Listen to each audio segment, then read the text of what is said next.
Okay, the reason I'm teaching you this little lesson in between this lesson and the next lesson is because for those of you who are going to study science of some sort, recursive formulas are used in a lot of experiments, meaning you get an answer of some problem and you plug that into the next problem. And then you plug that answer into the next problem until you get the final answer. And if you go to my gray book, Advanced Calculus book, which is around here somewhere, there are tons of recursive formulas in there in higher level science. So it's something that you're going to see again, the n's and the n minus ones and the n plus ones and stuff like that.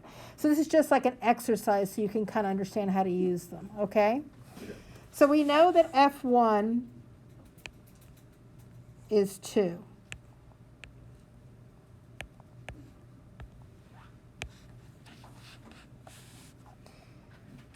So when the first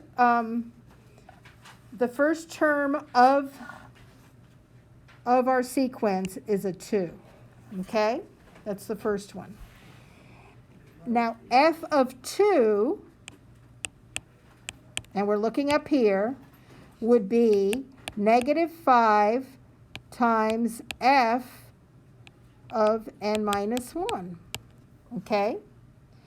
So f of 2 is going to be -5 times the guy before. So it's going to be -5 times 2, which is 10. Do you see it?